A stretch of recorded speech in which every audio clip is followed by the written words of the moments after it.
Hello, everyone. Thanks for joining me for this call today. I wanted to speak about something that I struggled with at the beginning and have had periods throughout that I struggled with, and that's about consistency. And as we enter the last week of this group, I know that is something that might be on your mind. I'm hoping it's something you are thinking about. How am I going to take these habits that I've started and make them consistently part of my normal routine? Okay, so let's talk about that a little bit. And I'll tell you some of the things that have worked for me. I'm going to share my screen here. So, consistency. This quote I love by John C. Maxwell: motivation gets you started, but discipline keeps you going. So I'm sure you can remember, if it was like only a month ago or if you've been on this journey a while now, what motivated you to even start this. Like, why would you even want to take on new habits, and why would you even want to be someone different than you were when you started? But that is really the key. We talk about that in our group, the why that brought you here. That's your motivation to get you started. But people who might seem motivated long-term are just those people who have learned to take those habits, those daily habits that help them feel happy and help them feel alive, and to do them on a consistent basis. That's what motivation really is. It's not actually waking up and feeling like it every day, but creating a habit where you do it every day, regardless of how you feel. Okay, so in my first challenge group almost 5 years ago, my coach shared like an amazing story. And it was a video during the 1984 Olympics where women had never, ever competed.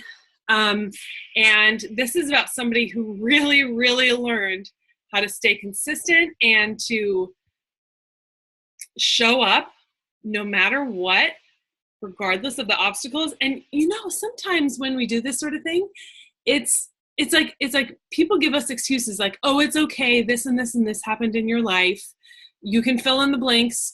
Like, they give you permission to quit, and it's like your easy way out, right? But that's why your why is so important, because if your why is something that's in the forefront of your mind, you know why you started this, right? And you don't take those people's permission to quit. You find a reason why you want to keep going. I'm not talking about burnout. I'm not talking about overextending yourself or feeling like you just can't do anymore. I'm talking about taking teeny tiny baby steps towards your goal. Okay, little steps, and that's what successful people do. Okay, so I'm going to show you. I couldn't figure out a way to put this video in there because I'm not very tech savvy. Okay.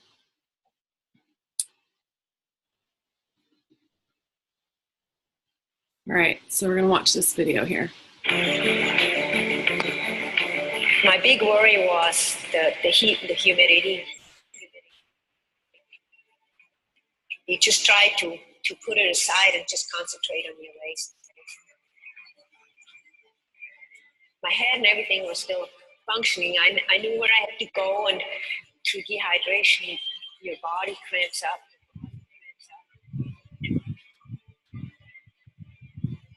I kind of told myself, try to keep running, try to stay upright. My muscles just didn't respond.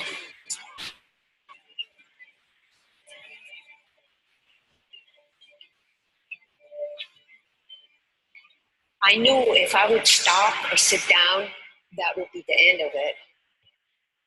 I just was determined to make it to that finish line.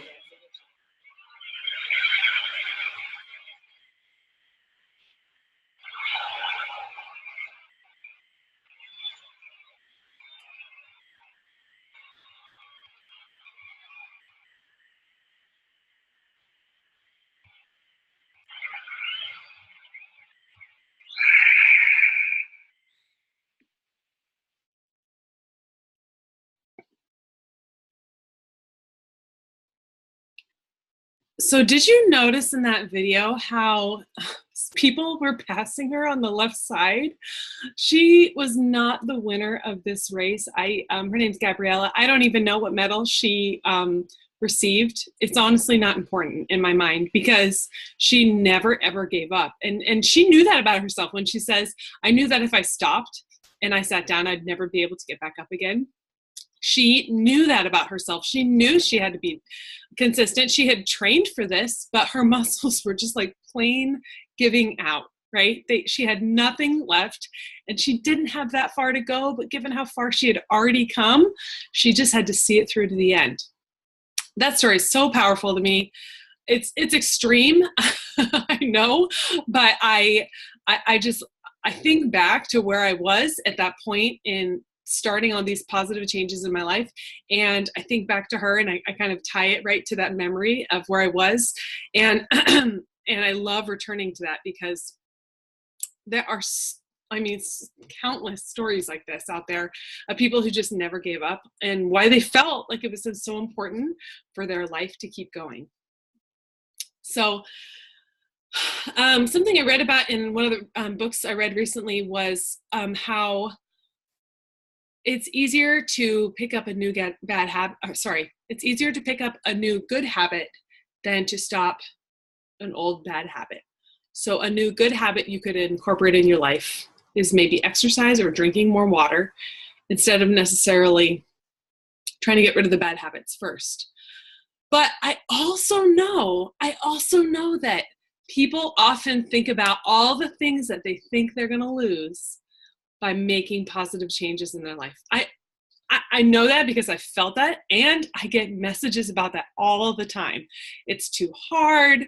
I've never been successful at it in the past. Oh my gosh, that's a big one. And it's huge, right? I wanted to do it, but I realized I'd rather just eat out with my friends every night. I mean, there's so many different things, and you probably have some of your own to add to that. But I want you to think about what you will gain, right? The freedom that you'll gain from achieving these goals, the self-confidence that you will gain by achieving these goals, it's so much greater than the things that you will lose. So much greater. Okay? So TJ Hoisington, I mentioned him before. He has a podcast called Unleash Your Greatness. And it's a wide variety of topics, family life, and he's I think he's a personal coach. He's written a couple books, but he talks about how people sometimes fake it in the beginning with whatever goal it is that they're trying to accomplish. And they think that they can fake it till they make it, but what they realize is that the more they do these constant, consistent behaviors that make them feel more excited and they're things that they've wanted to do for maybe years, the more self-confidence they gain, the more energy they gain.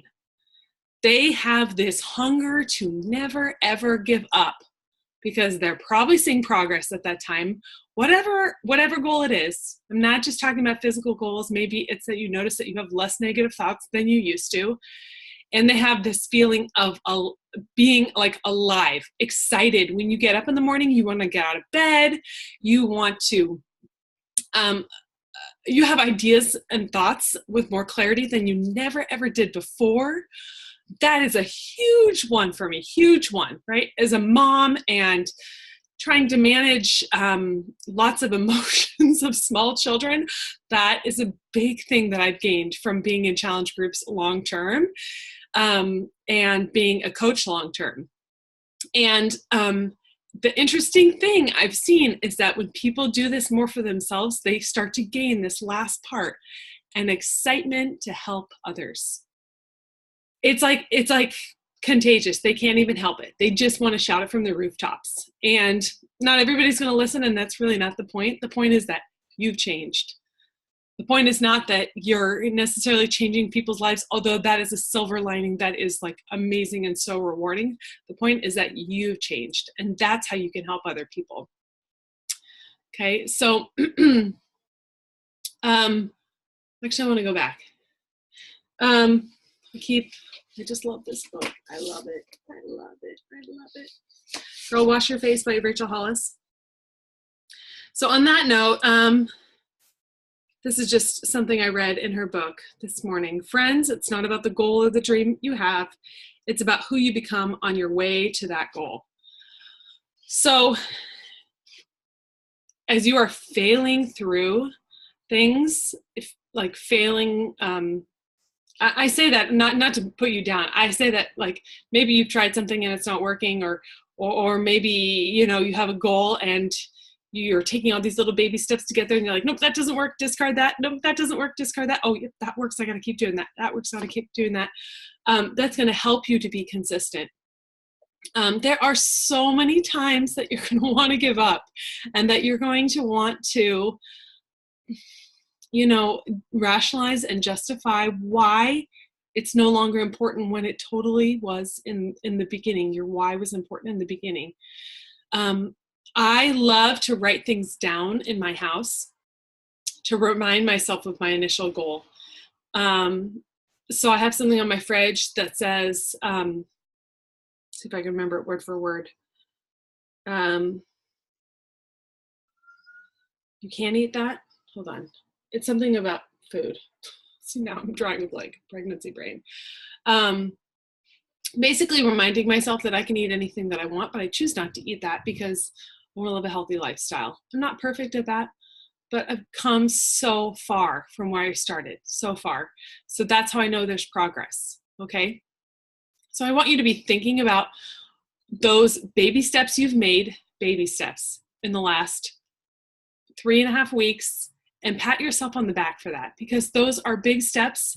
And the time is going to pass anyway. Whether you were in this group or not, the time was going to pass anyway, but you are standing here and you are already closer to your goals. Okay, so I want to end. I told you I'd make these short and sweet because I know you guys have busy lives. Love yourself, this quote, enough to take the actions required for your happiness, enough to feed your body and mind in a healthy manner. And how important is that? Like, how much better human beings are we if we choose some self-care first? Like, I know that I am. I know that I cannot survive my days without some positivity, good food, moving my body, exercise in whatever form that is. I know that I cannot.